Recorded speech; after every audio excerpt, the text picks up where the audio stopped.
চলুন আজ একটা ছোট কিন্তু কি বলবো ভীষণ শক্তিশালী একটা বাংলা কবিতার গভীরে যাওয়া যাক।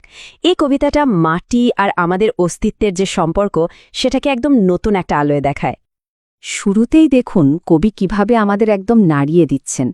এই লাইন দুটো পড়লেই মনে হয় শরীর আর মাটির মধ্যে যে একটা গভীর শারীরিক যোগাযোগ আছে সেটা যেন হাতে নাতে টের পাওয়া যাচ্ছে। কবিতার মূল সুরটা এখানেই বাধা হয়ে গেল। তো প্রথমেই যে ব্যাপারটা চোখে পড়ে সেটা হলো মাটি এখানে শুধু একটা শব্দ না, এটা একটা বাস্তব অনুভূতি, যাকে ছোঁয়া যায়, যার গন্ধ নেওয়া যায়।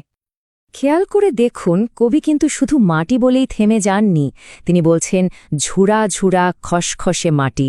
এই যে ছোট্ট একটা বর্ণনা, এটাই মাটির সাথে আমাদের সংযোগটাকে অনেক বেশি ব্যক্তিগত আর বাস্তব করে তোলে।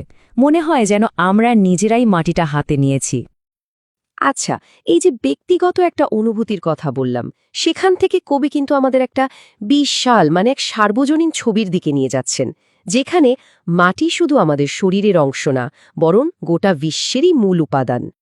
ব্যাপারটা একবার ভেবে দেখুন তো, সাগরের একদম নিচে, আবার এই যে বিশাল জমিন, এমনকি উঁচু পাথুরে পাহাড়, সবখানে কোথাও বাদ নেই। আর তার সাথে সাথেই আমাদের শরীরেরও মাথা থেকে পা পর্যন্ত যেন একটা বিশাল মাটির সাম্রাজ্য। এইবার কবিতাটা একটা অদ্ভুত বিরোধাভাস বা প্যারাডক্সের দিকে মোড় নিচ্ছে।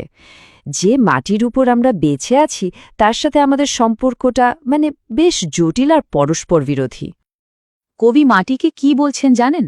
বলছেন সোনার চেয়েও খাঁটি, এর মূল্য যে কোনো দামি ধাতুর থেকেও বেশি, তার থেকেও বিশুদ্ধ, কারণ এটাই তো জীবনের ভিত্তি। দেখুন কি অদ্ভুত একটা বৈপরীত্য। একদিকে বলা হচ্ছে মাটি সোনার চেয়েও খাঁটি, সবচেয়ে দামি, সবচেয়ে পবিত্র, আর অন্যদিকে সেই মাটি নিয়েই চলছে লাঠালাঠি, সংঘাত, যা কিছু সবচেয়ে মূল্যবান তা নিয়েই যেন আমাদের লড়াইটা সবচেয়ে বেশি। আর এই সব লড়াই, এই সব সংঘাতের ফলটা কি? কবি একটা প্রশ্ন ছুড়ে দিচ্ছেন আমাদের দিকে, কত কত হয়রানি। এই একটা প্রশ্নই যেন জমি নিয়ে লড়াইয়ের সমস্ত যন্ত্রণা, সব অশান্তিকে চোখের সামনে তুলে ধরে। চলুন এবার ভাবনার সবচেয়ে গভীর স্তরটাতে ঢোকা যাক। এখানে কবি যা বলছেন তা এক কথায় অসাধারণ। উনি বলছেন আমরা শুধু মাটির উপর নেই, আমরা নিজেরাই আসলে মাটি। কবিতার একদম কেন্দ্রে আছে এই ধারণাটা, দেহের মাটি। মানে কি? হলো আমাদের শরীরটা আসলে এই পৃথিবী থেকে আলাদা কিছু না। এটা যেন পৃথিবীরই একটা জীবন্ত অংশ, যেটা শ্বাস নেয়, বেঁচে থাকে। কবি কিন্তু এই ধারণাটা ধাপে ধাপে তৈরি করেছেন। প্রথমত উপাদান, আমাদের শরীরটাই মাটি দিয়ে গড়া, তারপর কর্ম, এই মাটির শরীরটাই হাঁটাচলা করে, আর শেষে জীবন, এই শরীরটাই শ্বাসপ্রশ্বাস নেয়, বেঁচে থাকে। কি দারুণ একটা ছবি, তাই না? আর এই সবকিছুর পর কবি একটা চূড়ান্ত সিদ্ধান্তে আসছেন, ভেবে দেখেছি মাটি ছাড়া নেই। মাটি ছাড়া তো আসলে কিছুই নেই, আমাদের অস্তিত্বের মূলই তো মাটি। কবিতাটা এবার আমাদের জীবনের শেষ যাত্রার দিকে নিয়ে যাচ্ছে, যেখানে মৃত্যু আর মাটিতে ফিরে যাওয়ার কথা বলা হয়েছে। শুরুটা হচ্ছে এইভাবে, মুদিলে চোখ দুটি, যখন জীবন শেষ হয়ে আসে তখন মাটির কাঁধে উঠে যেতে হবে। একবার ভাবুন তো লাইনটা, কি অসাধারণ একটা ছবি। মনে হচ্ছে যেন স্বয়ং পৃথিবী তার সন্তানকে পরম মমতায় কাঁধে করে নিয়ে যাচ্ছে তার শেষ আশ্রয়ে। এখানে আরও একটা খুব সূক্ষ্ম কিন্তু গভীর ব্যাপার আছে।